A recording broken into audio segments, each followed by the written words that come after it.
வணக்கம். தமிழக வெற்றி கழக கட்சி கொடியில் உள்ள வண்ணங்களை நீக்க கோரி உயர் நீதிமன்றத்தில் தற்பொழுது வழக்கு தொடுக்கப்பட்டிருக்கிறது. தொண்டை மண்டல சான்றோர் தர்ம பரிபாலன சபை சார்பில் சென்னை உயர் நீதிமன்றத்தில் வழக்கு தொடுக்கப்பட்டுள்ளது.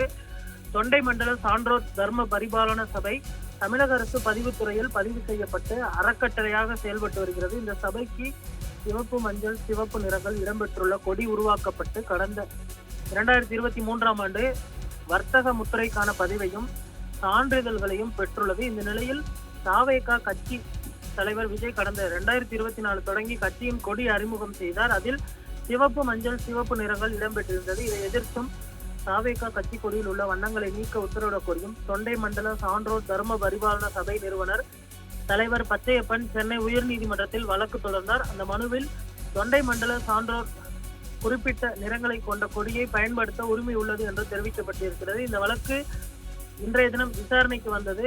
ஏற்கனவே தாவேகா கட்சி கொடியில் உள்ள யானை சின்னத்தை அகற்ற கோரி பகுஜன் சமாஜ் கட்சி தொடர்ந்த வழக்கு சென்னை உரிமையியல் நீதிமன்றத்தில் நிலுவையில் உள்ள நிலையில் தமிழக வெற்றி கழக கட்சி கொடியில் இடம்பெற்றக்கூடிய வண்ணத்தையும் நீக்க கோரி மேலும் ஒரு வழக்கு தொடுக்கப்பட்டிருக்கிறது. அக்கட்சிக்கு தற்பொழுது நெருக்கடி ஏற்பட்டிருக்கிறது. இந்த நிலையில் இந்த வழக்கு குறித்து பதிலளிப்பதற்கு தமிழக வெற்றி கழகத்திற்கும் தலைவர் விஜய் அவர்களுக்கும் சென்னை உயர் நீதிமன்றம் உத்தரவானது பிறப்பித்திருக்கிறது. அடுத்த கட்டமாக என்ன பதிலளிக்க போகிறார்கள் என்பதனை பொறுத்திருந்துதான் பார்க்க வேண்டும்.